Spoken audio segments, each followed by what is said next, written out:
Boa noite, Alessandra, seja muito bem-vinda à segunda Semana Internacional de Justiça Restaurativa do programa Petrópolis da Paz.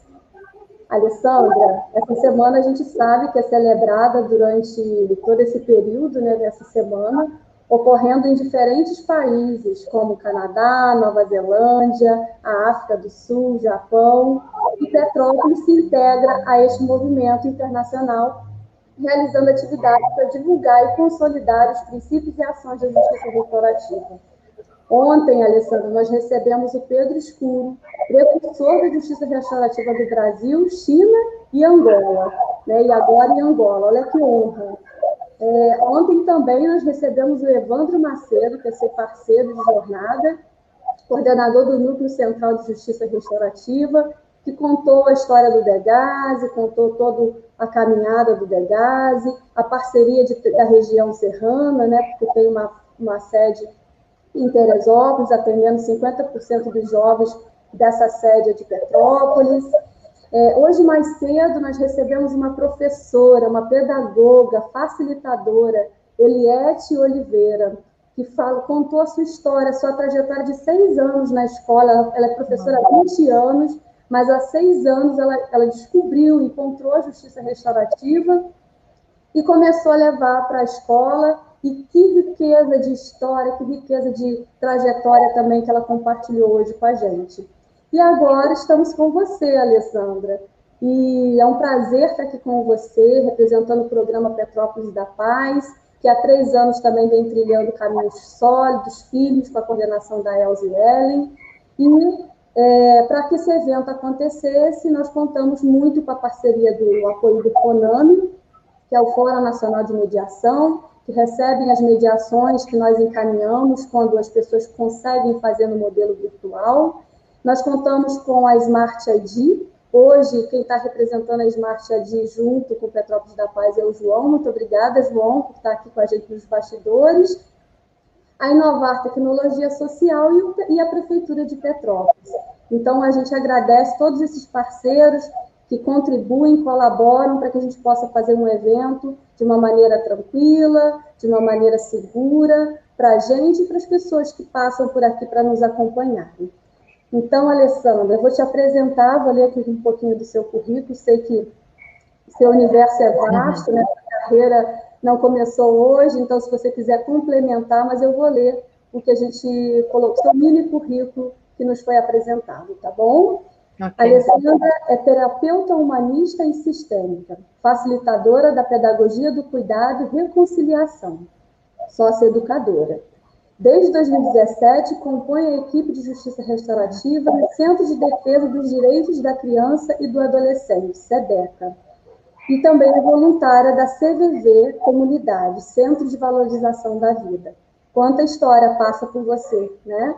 E o círculo tem muitas histórias, muita contação de história. Então, é um prazer estar aqui contigo. Eu dou boa noite para a equipe do Petrópolis da Paz, que está toda lá na sede, a Cláudia Clemente, Nádia, Patrícia, muito obrigada por vocês estarem aqui com a gente. E passo a palavra para você também dar as boas-vindas e as palavras iniciais, Alessandra. Muito bom, Vanessa. Eu sou muito grata, né, por poder estar representando, né, esse tema que para mim é tão caro e que significa muito, né, desde o início da minha trajetória profissional.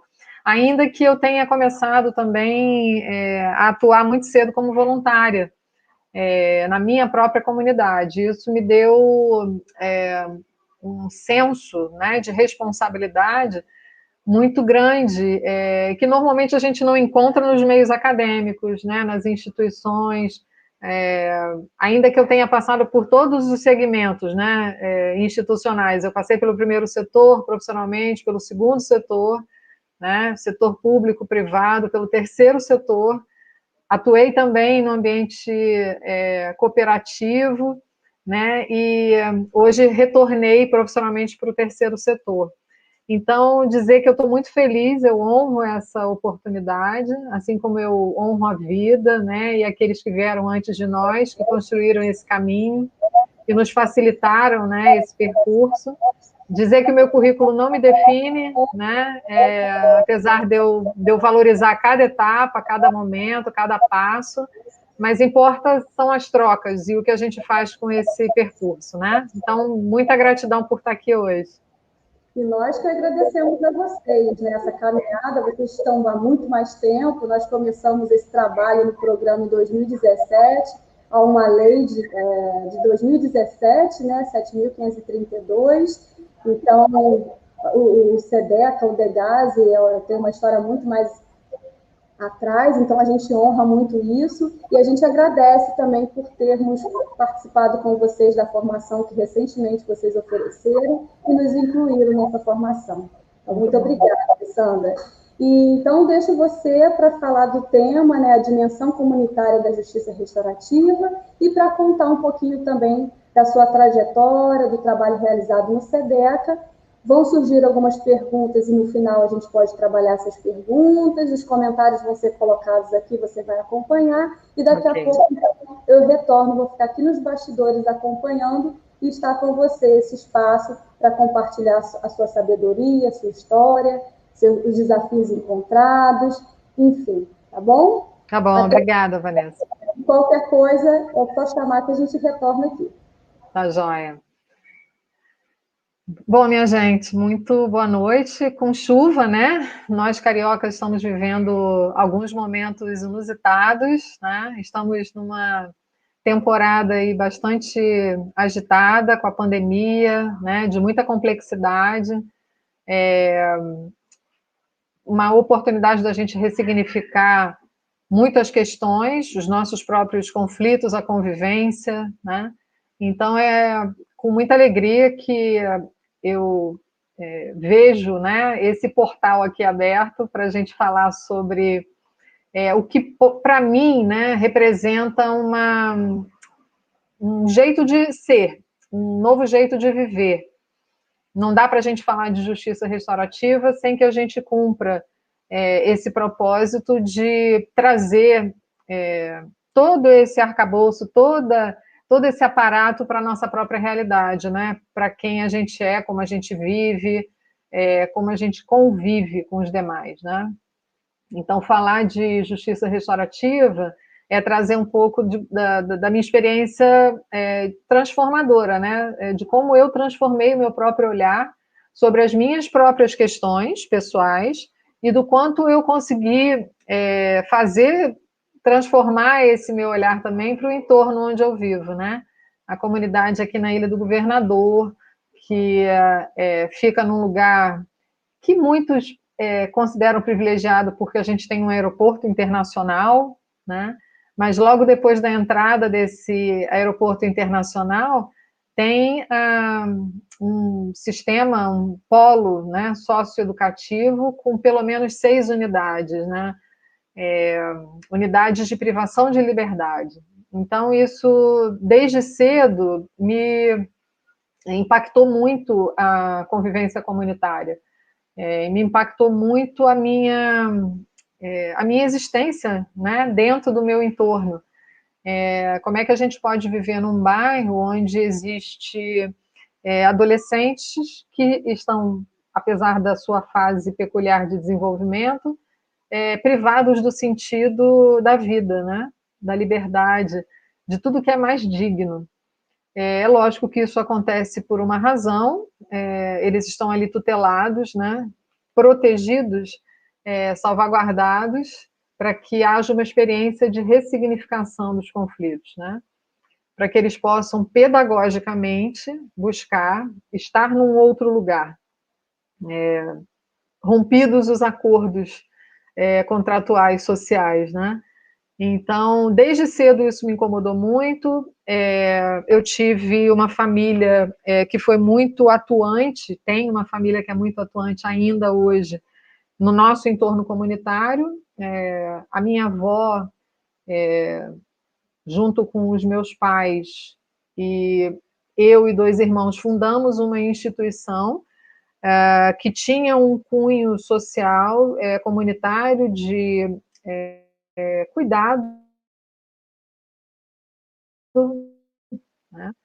E importante a gente ressaltar nesse momento o quanto a gente virou coletivo, né, enquanto família, porque nesses 30 anos de trabalho comunitário aqui na Ilha do Governador, na verdade nós estamos completando mais de 30 anos, 32 anos, a gente conseguiu olhar para o que estava além da nossa experiência familiar, né, dentro da nossa casa, do nosso quintal.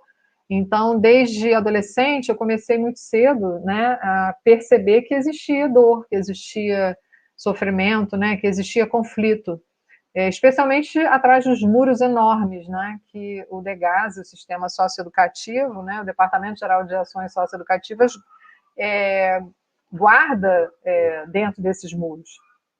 E por que a sociedade civil não podia fazer parte, tomar parte desse processo pedagógico de ressignificar esse conflito, né? Então, eu fui muito levada pelos meus pais a atuar voluntariamente desde cedo, a conhecer o meu entorno, a saber quem eram os meus vizinhos, e ainda assim também conhecer quem eram os estranhos, né? Não só aqueles que moravam muito perto, mas aqueles que viviam na rua, aqueles que tinham dificuldade, né, de acesso. E porque a gente tinha uma proximidade muito grande, né, com os prédios das unidades de privação de liberdade, semi-liberdade, que ainda existia aqui na ilha, logo cedo, através da oportunidade que meu pai teve de atuar como servidor do DEGASE, a gente foi, então, convidado, né? A gente, eu digo, a parte da família e um grupo de amigos que era muito tópico e queria fazer uma diferença, né, na comunidade.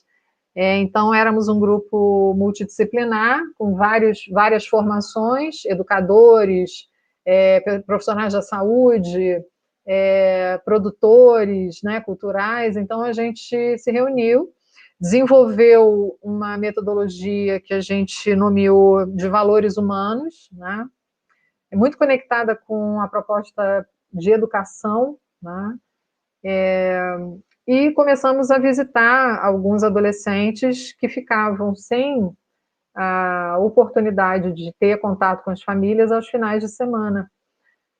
Muitas famílias ainda hoje não têm muito recurso, apesar das questões sociais hoje estarem muito melhor encaminhadas, né, pelos órgãos, pela rede do Sistema de Garantia de Direitos.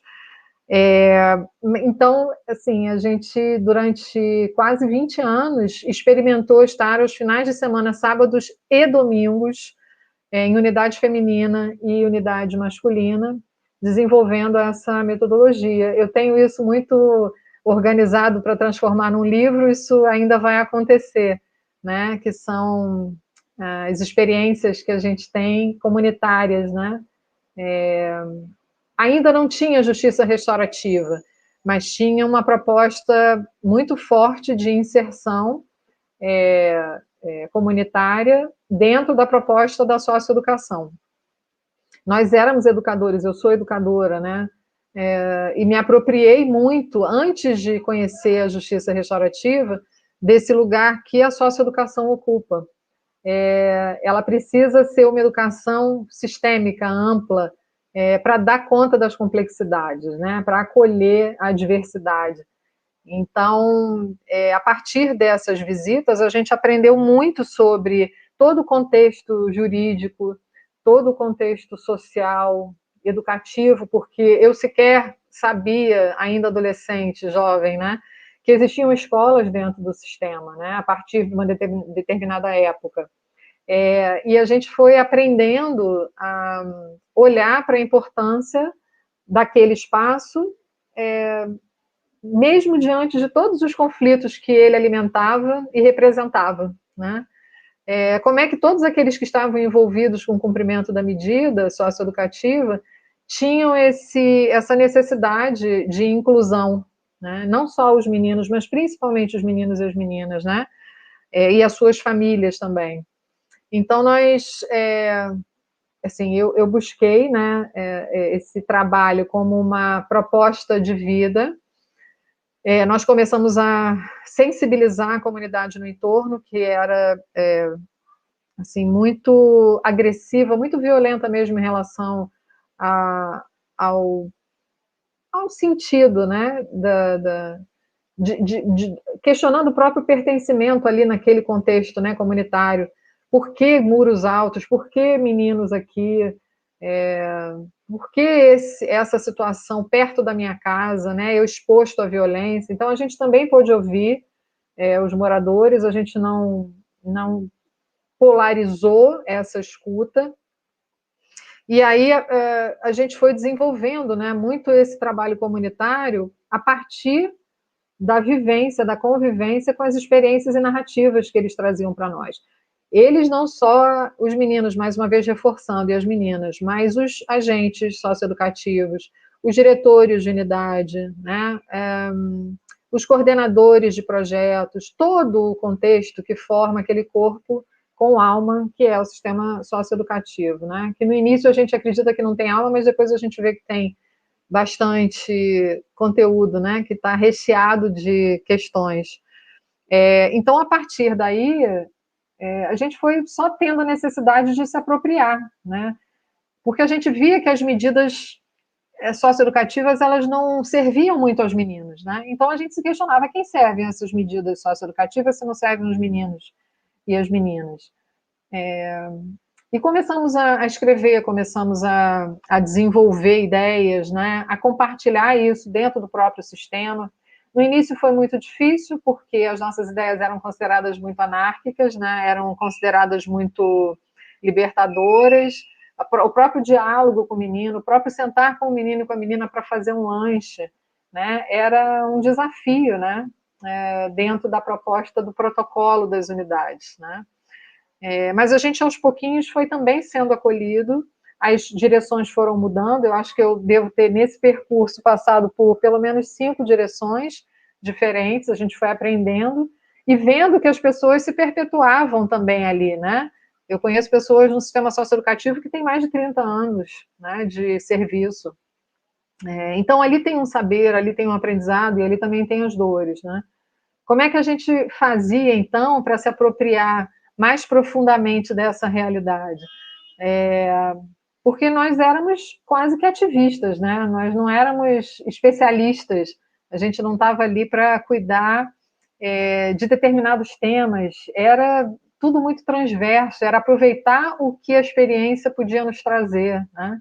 E a partir disso, a gente foi percebendo que, da mesma forma que para nós era difícil algumas questões, para eles também, que era uma conexão ali de humanidade muito profunda, né? Se para nós a gente vivia tempos pós-modernos, né?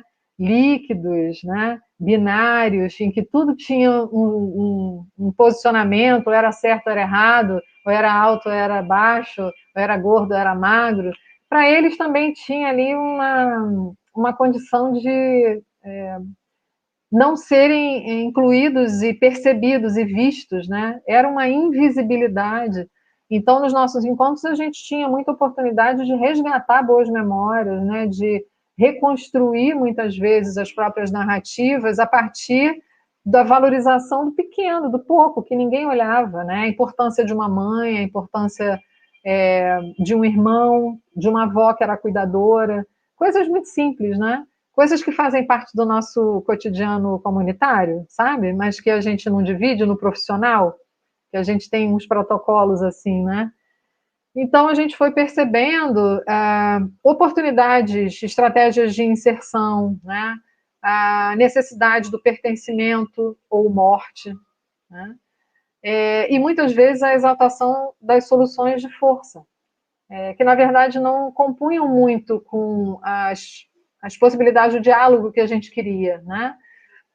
Percebíamos também uma falta de sentido, um esvaziamento, muitos meninos e meninas e os próprios profissionais muito adoecidos psiquicamente, né? A gente tinha no grupo também psicólogos, apesar de não estarmos ali com nenhuma orientação profissional, muito mais com o olhar que a própria experiência comunitária pedia, né, que a gente tivesse, muito desespero, muita desesperança e muito desamparo. E aí, hoje a gente conecta isso com o cenário pandêmico, né? A gente vê como é que nesses últimos 20 anos os reflexos só ampliaram, né? Essa perspectiva e essa dimensão só cresceu, porque a gente deixou de de se preocupar com as questões preventivas, né? Nesse ar de trazer o menino e a menina à força para entender que ele tinha descumprido, quebrado um acordo, né? E como é que você faz para dar um olhar para quem não tem ainda? Como é que a gente faz esse exercício, né? Então vamos mostrar, de repente, imagens que refletem um pouco essa fragmentação, né? Então eu me lembro de uma das vezes que a gente começou a fazer esse trabalho, que a gente utilizava quadros e recursos de desenhistas, artistas, inclusive orientais, que faziam um trabalho com desenhos de expressar sentimentos, mas que não tinham fala, não tinham significado. E para trabalhar essa questão da expressividade, né, do quanto as necessidades que eles tinham e os sentimentos que eles também viviam estavam muito desconectados, né, com quem eles eram. Então, a partir daí, sentimos a necessidade de, aí sim, buscar um aprofundamento. De 2014 para 2015, a gente começou a se conectar com o propósito da justiça restaurativa, um pouquinho antes, mas a gente começou a estudar, né, a partir daí, a justiça restaurativa, porque para a gente era muito difícil, né, olhar para aqueles ambientes, para aqueles espaços, e imaginar o quanto ali tinha potência para que eles pudessem se transformar em justiça, em equidade, né, de aprendizagem para a convivência em comunidade. E o quanto eles estavam privados disso, né, de poder construir e manter relacionamentos saudáveis, né, de poder transformar o sentido daquilo tudo que tinha levado eles para ali. Então a justiça restaurativa caiu para a gente como uma luva, né? Foi assim um bálsamo, porque a gente percebia, né, a dimensão afetada, a gente percebia ali a perda do sentido da vida, da sociabilidade, da autossegurança, né? Como eles manifestavam essa dimensão de dor e de sofrimento, né, do quanto eles eram afetados negativamente pelos acontecimentos, né, no sentido de perceber desordem, desconexão, perdas, né, traumas muito grandes, ainda muito novos, né, e aí a gente também olhava para as perspectivas e possibilidades, né, como é que se restaura isso? Como é que se reestrutura isso, né? Buscando mesmo reconectar os sentidos, mas em ambientes seguros, né? E aí como você faz para ter um ambiente seguro, né? Dentro de uma situação protocolada como aquela, né? De um ambiente de privação de liberdade. Então a gente teve a oportunidade de conhecer uma conexão com a prática restaurativa. Na verdade, eu falo a gente, parece que eu sou um coletivo, né? Mas é quase isso. Eu tive a oportunidade de conhecer as escolas de perdão e reconciliação, que inserem na sua proposta de formação um eixo, um módulo sobre justiça restaurativa. Essa metodologia se apropriou da experiência do conflito na Colômbia, né, especialmente do conflito com as forças armadas revolucionárias, né, as Farc, e um padre que também hoje é um estudioso, doutor em sociologia, o padre Leonel Narvaez, se apropriou daquela realidade, porque a gente, para transformar a realidade, a gente precisa, de certa forma, ter propriedade sobre ela, né? Estudou, pesquisou, assim como todos os outros que a gente conhece que foram para os ambientes de conflito, como Marshall, né? Como as figuras representativas que a gente tem que conhecem o conflito de perto, né?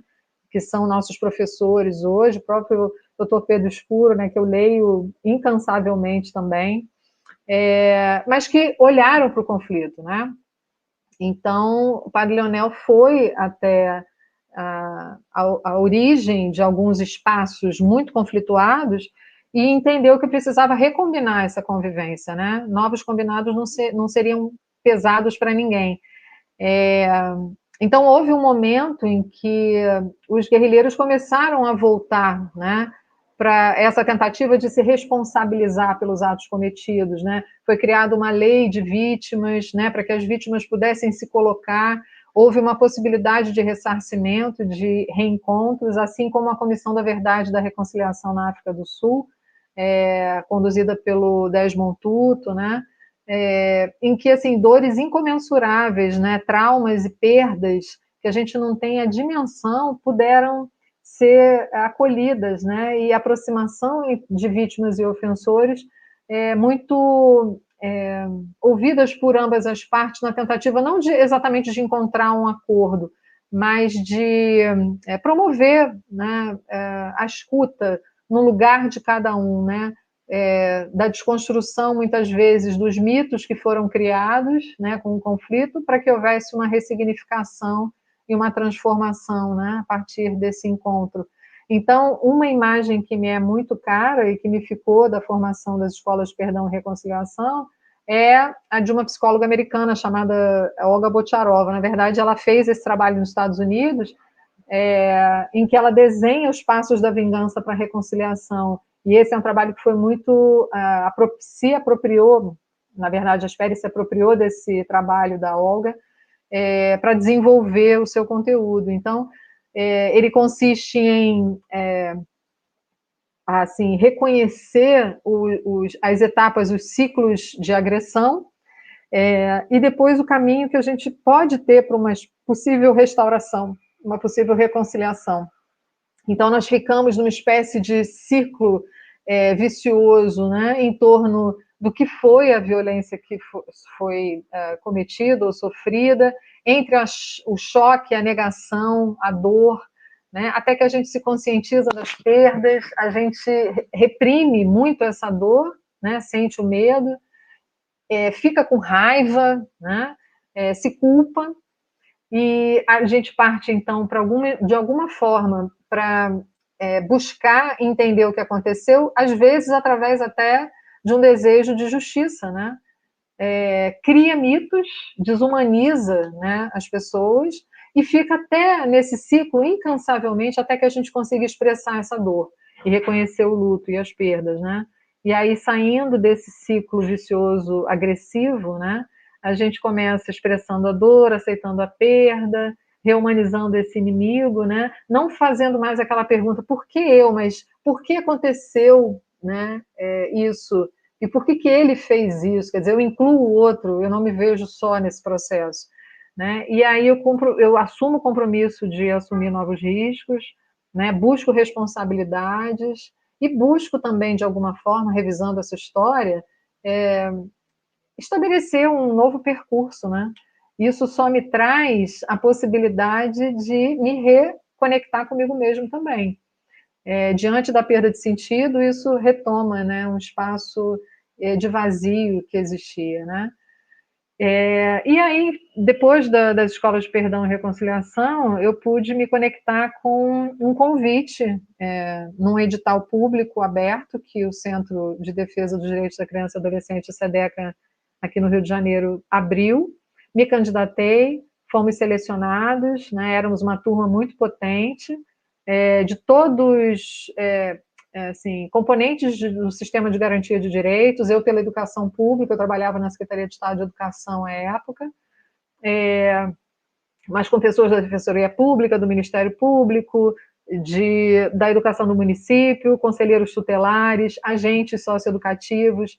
Então, todos nós juntos, olhando para a justiça restaurativa, promoveu realmente uma abertura, e acho que foi um portal que foi aberto mesmo no Rio de Janeiro, né? Porque a partir dali, boa parte de nós, nem todos, mas boa parte de nós demos início a essa trajetória de olhar para o conflito de forma diferente aqui no Rio de Janeiro, né? Sem a pretensão da solução, né? Mas nos vendo como guardiões dessa proposta, né? Cuidando de valores que a gente antes não dimensionava que eram tão importantes para o processo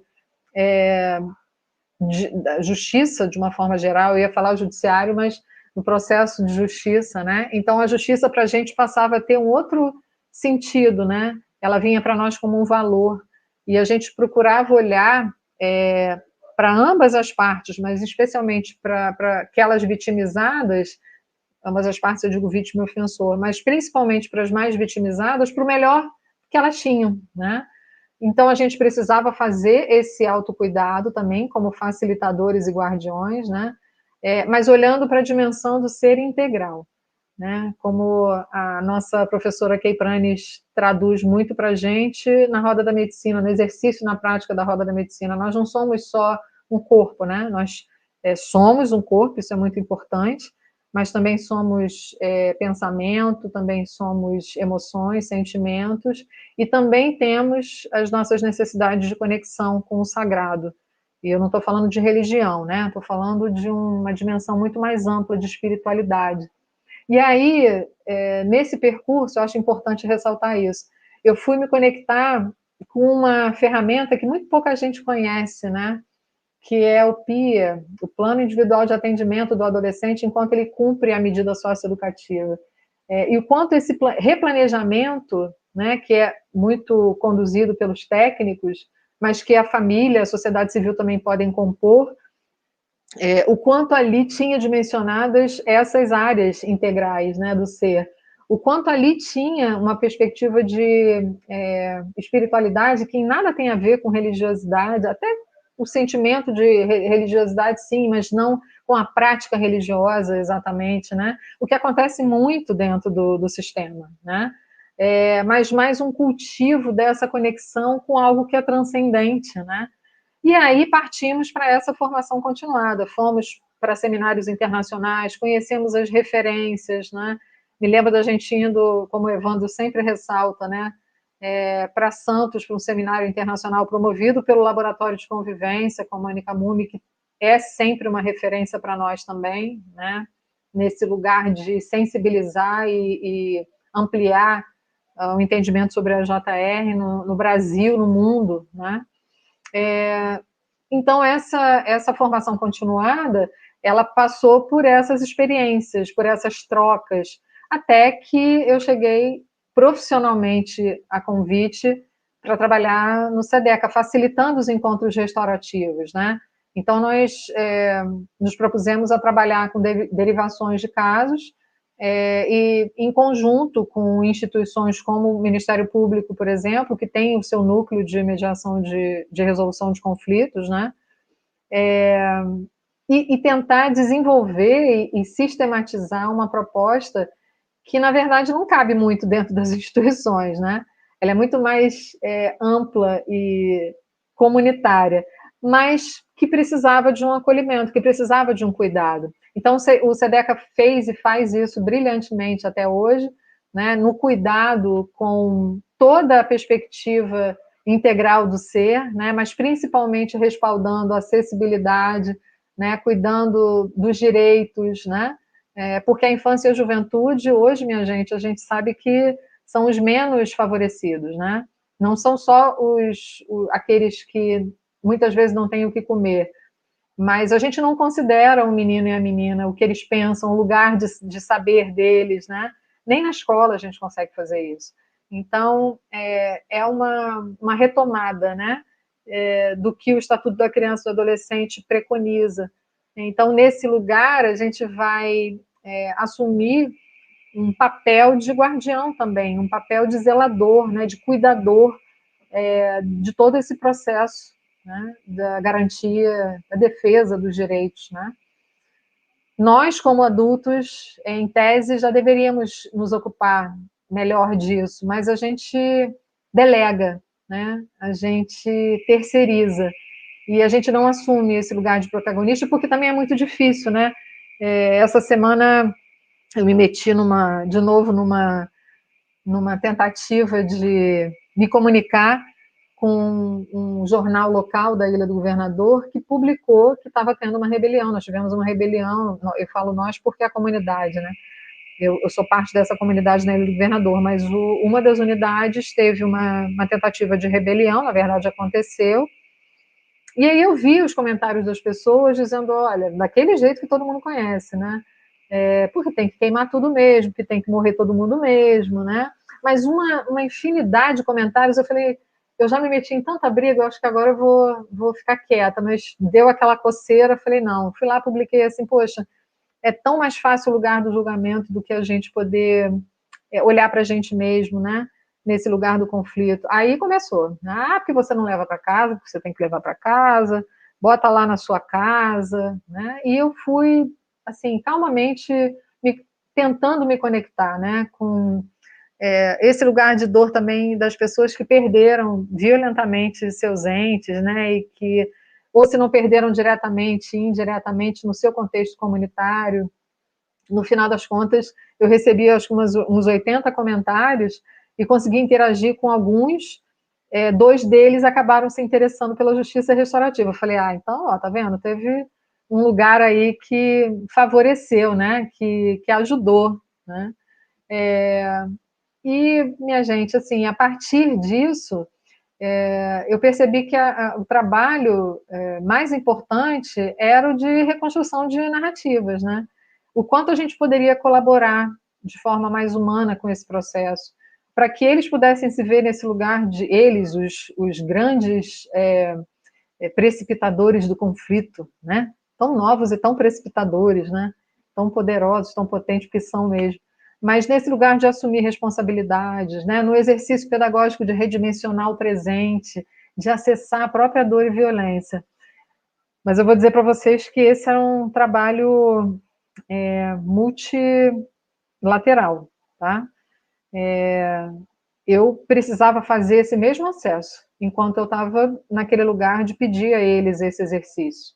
Então, quando eu me deparei com as minhas próprias questões violentas, ainda alguns lugares recônditos lá que eu guardava o meu machismo, né? Muitas vezes o meu racismo. Então, a gente precisa, para esse trabalho, revisitar esses espaços que a gente guarda e fecha, muitas vezes, a muitas chaves, né? Isso incluía desenvolver e descobrir novas habilidades, atitudes, né, para o encontro com o outro na humanidade dele, né, nessa capacidade para autotransformar. E aí a gente se via muito refletido nessa conexão. Muita resiliência também, porque a gente deparava com muita, como eu já disse, com muita dor e muito trauma. Difícil a gente imaginar que alguém em fase de formação, de construção de projeto de vida, possa ter vivido tanta dor, né? E sem expressão. E o quanto isso desumaniza, né? E tira essa humanidade, né? Do lugar de dignidade. Então, são palavras que a gente se acostumou muito a trabalhar, humanidade, dignidade, né? Isso é muito importante, né? Nesse caminho das escolas de perdão e reconciliação também, como uma prática restaurativa, e na formação que o SEDECA nos oportunizou, né, que foi muito rica, foi mais de um ano de formação, em que a gente se reencontrava todas as semanas, né, uma vez por semana, durante todo esse tempo, entre teoria e prática, né. Foi muito importante encontrar também no percurso da SPERE, das Escolas de Perdão e Reconciliação, com a professora Petronella Bunin, né, que é uma referência, quem não conhece e puder pesquisar e ler os artigos, ela está muito disponível na internet através do CEDEP, que é uma ONG que existe em São Paulo. Depois eu posso deixar as referências com a Elsa e com a Vanessa para vocês. Mas ela me retomou esse olhar para as dimensões que a gente pode considerar no trabalho com a justiça restaurativa. Então, começando por nós, na intrapessoal, né? Então, eu vou me reconectar e confrontar com a minha própria história, com a minha memória, né? Com as questões que eu não perdoo e que eu não considero. Eu vou buscar me conectar com essa dimensão relacional, como é que estão essas minhas relações, os meus próprios conflitos, a dimensão institucional, a estrutural, né, que abarca também essa lógica da relação institucional, a cultural, a ambiental. Então, tem muita coisa imbricada no sentido do trabalho com a justiça restaurativa, né? Não tem só um indivíduo, é para muito mais do que isso. Então, eu comecei a olhar para a justiça restaurativa com as possibilidades das práticas que ela trazia. A comunicação não violenta, os valores humanos, né? As escolas de perdão e reconciliação, a pedagogia sistêmica, né? Que trabalha esse processo de incluir, né, se é que existe esse termo, de restaurar o que antes estava excluído, né? A dinâmica de valorização da vida, as rodas de conversa, a prática da escuta, do diálogo, né? Então, eu poderia ficar horas falando aqui para vocês dessas descobertas, do quanto para eles foi importante ter acesso a novos repertórios, né, a novas dinâmicas de vida. Lógico que junto com o acolhimento, né? Nada do que a gente fala funciona sem o acolhimento, né? Isso tem que estar recheado na voz, na fala, na postura corporal, né? No jogo de corpo que a gente estabelece para a relação humana, né?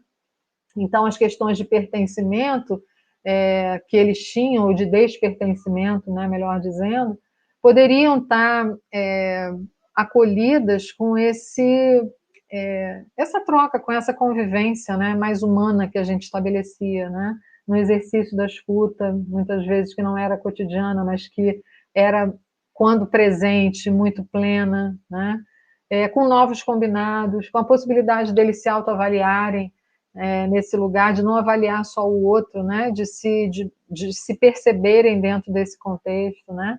E aí nós fomos crescendo dentro desse trabalho de acolhimento, de atendimento, também muito mais agora no contexto profissional do que voluntário dentro do SEDECA, para uma dimensão de prática restaurativa comunitária, com a construção de fluxos, né, para esse acolhimento. Então, a gente, por exemplo, desenvolveu a ideia do Fórum de Justiça Restaurativa, em que a gente compartilhava práticas, né, em que ali, nesses encontros com várias instituições e pessoas que se sensibilizavam com o tema, pudessem trazer suas experiências, né, uma plataforma de colocar ali como é que poderiam cada um acolher e cuidar dos conflitos, como cada um transformou o seu olhar. Então, a gente teve notícias de práticas muito ricas em escolas, né?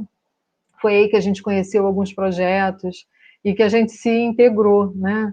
Porque a justiça restaurativa, ela funciona muito em nichos, e hoje a gente sente essa necessidade de ampliar essa conexão, né?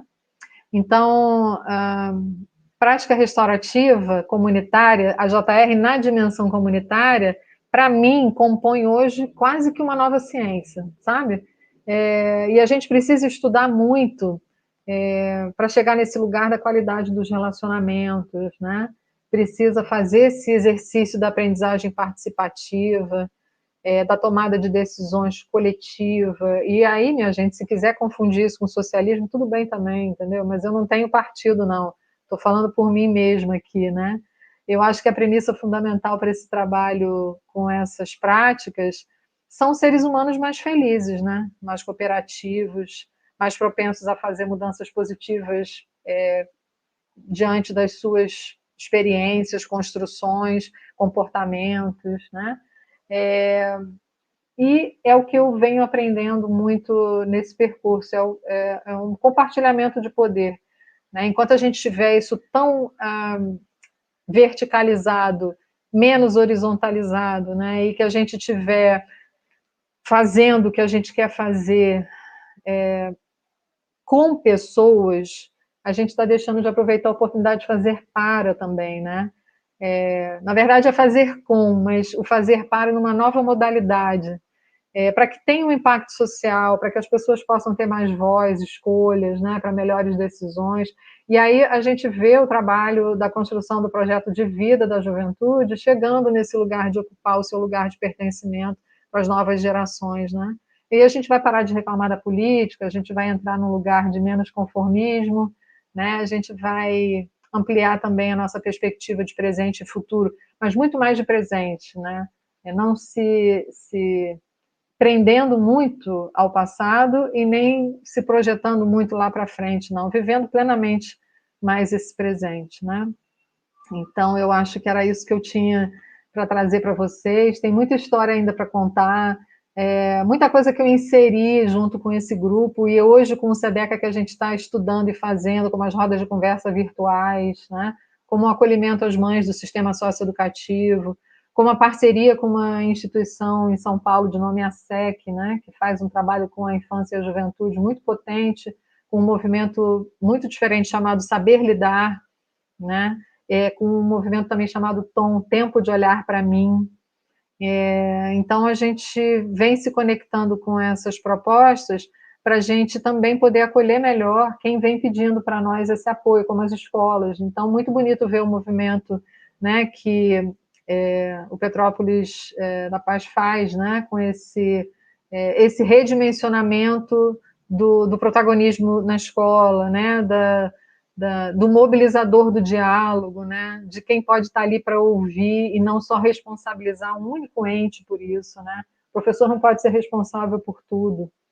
Então, eu acho que se a gente conseguir imprimir, né,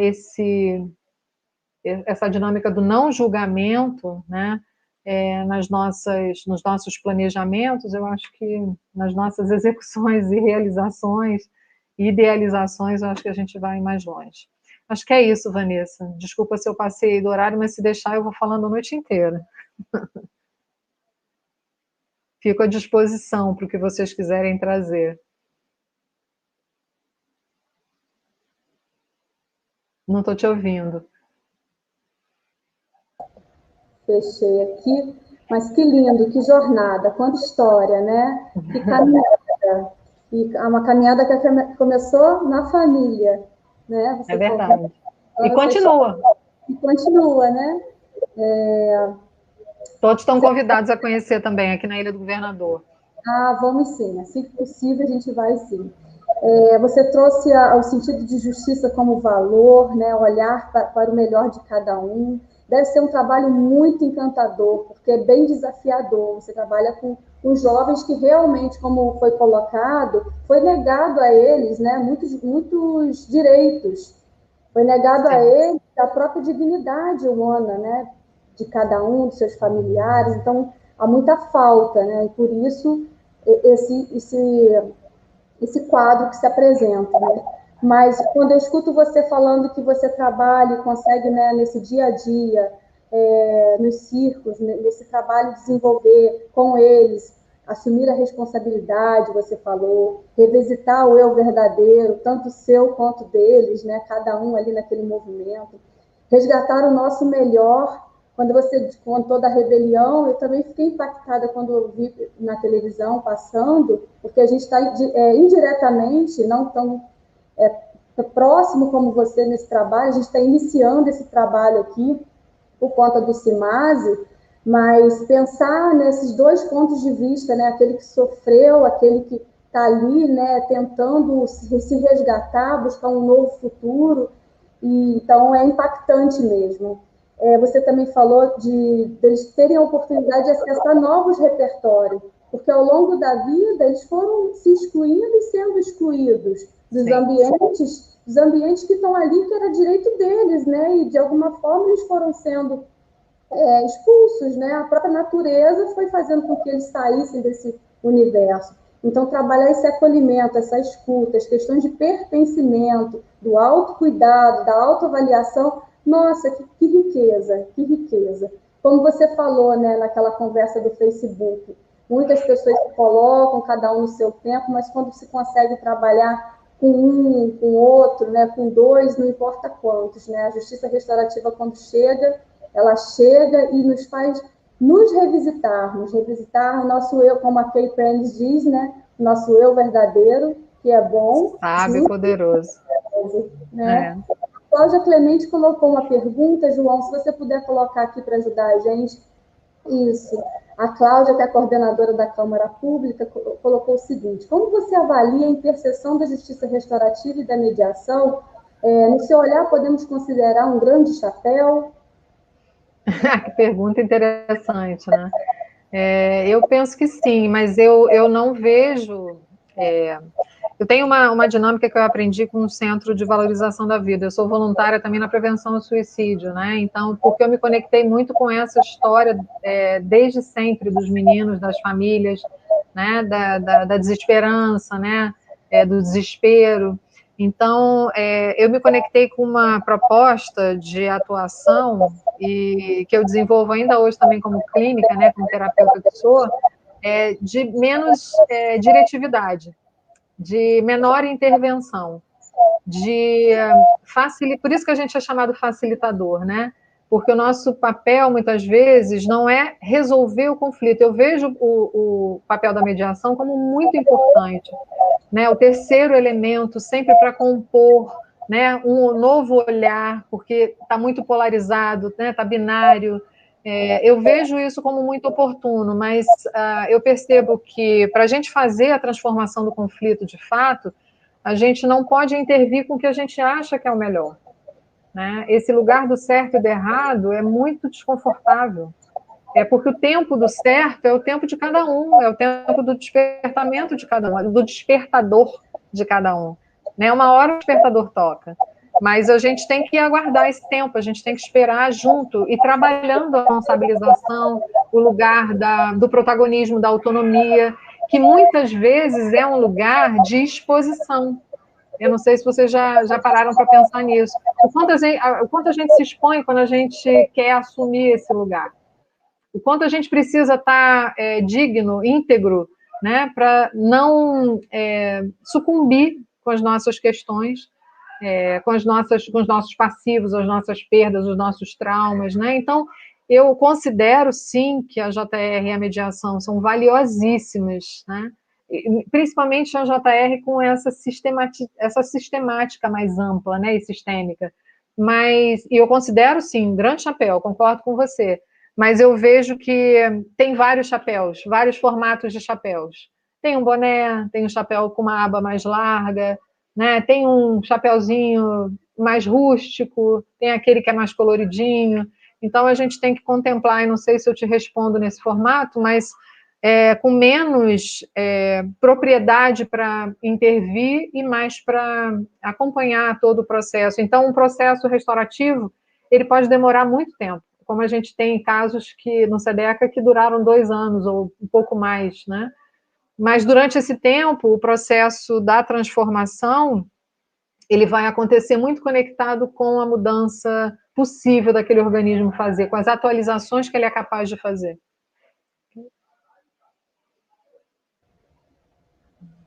Oi. A Alessandra já tinha dito que a internet dela não estava muito boa.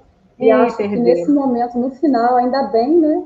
Deu para a gente aproveitar todo. Ah, voltou. Ela tinha colocado, né, Alessandra, que poderia acontecer isso e deu uma travada. Está chovendo a beça aqui na ilha, Mas até que foi bem, né? Conseguiu fazer a maior parte do tempo sem intercorrência. É verdade, é verdade.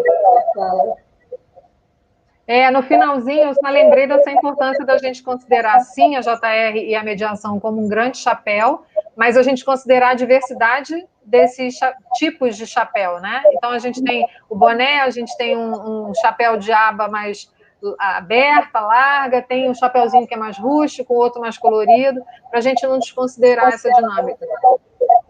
Uhum. Tem um outro comentário da Lourdes, isso. Lourdes Silva, muito obrigada pela sua participação. Ela colocou: no mundo onde o preconceito é percebido em todas as áreas, falar de possibilidade de pertencimento numa via que funciona numa mão única, não em mão dupla, então foi uma reticência aí, né, um pensamento que ela colocou. Obrigada, Lourdes. Eu penso que, eu acho que ela trouxe essa perspectiva, mesmo da gente não considerar essa divisão, né, de considerar essa unidade, da prioridade, né, de olhar para essas questões e possibilidades como muito mais amplas, né, e muito mais propositivas, positivas, do que a gente ficar, enfim, partindo, fragmentando, né, o processo. Acho que é um pouco isso. Não sei se eu compliquei mais, mas às vezes eu viajo também. Ai, Alessandra, tem a Ana dando boa noite, o Alexandre também está aqui com a gente. Agradecer a todas as pessoas, o Pedro, todas as pessoas que puderam estar aqui com a gente, compartilhando as suas experiências com os comentários. A Cláudia também colaborou. Alessandra, muito obrigada. A gente sabe que a história é bem recheada, né? Você tentou trazer em 50 minutos um pouco dessa trajetória e foi bastante enriquecedor. A gente quer continuar essa parceria com vocês, o programa, porque estamos vivendo essa fase do CIMASE Então, no artigo 35, a gente tem alguns incisos que trabalham a questão da autocomposição, da justiça restaurativa, o trabalho com as famílias, você falou do PIE, então tem muito assunto para ser desdobrado, né, em outros encontros, e a gente agradece imensamente a sua disponibilidade para participar da nossa segunda Semana Internacional de Justiça Restaurativa. É um grande movimento. Eu ouvi numa formação que eu fiz no Moinho de Vento, Moinho da Paz, né? Moinho da Paz da Isabel, e uma pessoa que estava participando falou que ele vê a justiça restaurativa como postes iluminados, cada um, né, no seu espaço, na sua cidade, como um poste nas nossas cidades. Eles estão numa distância, mas eles conseguem, nessa distância, iluminar toda uma cidade. Então, nós estamos na terceira semana internacional de JR, muitas pessoas, muitas instituições falando, disseminando, compartilhando esse fazer, essa possibilidade de transformação que começa primeiramente em nós. Então, é com muita gratidão que a gente vai finalizando esse processo, né, essa semana comemorativa, mas a gente continua nessa jornada, com esses movimentos, vocês no SEDECA, o Evandro no Degás e tantos outros, disseminando, fazendo o seu trabalho ali no dia a dia, para que isso chegue em outras pessoas e que transforme a vida das outras pessoas, como vem transformando as nossas e as nossas relações também. Então, em nome da equipe do Petrópolis da Paz, eu te agradeço imensamente, tá? Agradeço ao João, que ficou aqui com a gente nos bastidores também, para que tudo desse certo. A sua internet segurou, então deu super certo também, né? E passo a palavra para você também fazer a sua fala. Deste momento não é a final, porque teremos outras oportunidades. Sim, com certeza. Nós estamos aí de mãos dadas, sem soltar, né, a mão de cada um, especialmente nesse momento em que a gente precisa sensibilizar e representar a JR, né? O SEDECA se disponibiliza no que puder. Nós temos muitas publicações que estão no nosso site, né, que constam lá como prioridade para a defesa dos direitos da infância e da juventude. A gente precisa se apropriar desse lugar, né, e disponibilizo também a minha prática comunitária, né, se vocês quiserem conhecer, nós temos uma creche comunitária que a gente está implementando em 2021, que está com muita dificuldade de nascer, porque nasce autônoma já, né, nasce comunitária, mas que tem aí a pretensão de cuidar de até 100 crianças, né, então a gente não tem nenhuma conexão política, a gente está fazendo isso por um movimento mesmo, né, de inserção, de inclusão. Nós vamos ter ainda pela frente também no trabalho com a JR fóruns, né, nós vamos ter novas lives, a gente vai continuar esse movimento de encontros virtuais, então se conectem com a gente aí nas redes sociais, no Facebook, no Instagram, principalmente pelo Facebook a gente consegue ver muita divulgação agora na página da Semana Restaurativa, e a gente já está lá também, tá? Queria deixar só a frase do professor, né, do Dominic Barter, que eu trago sempre nos encerramentos, e que para esse momento de pandemia, para mim é muito crucial, né? Ele diz para a gente, e trazendo um certo conforto, que incômodo é trilha sonora de mudança. Então, que a gente considere que vai passar, né? Esse momento que a gente está vivendo, que é tão intenso, profundo e complexo, vai passar, mas que a gente precisa vivê-lo, né?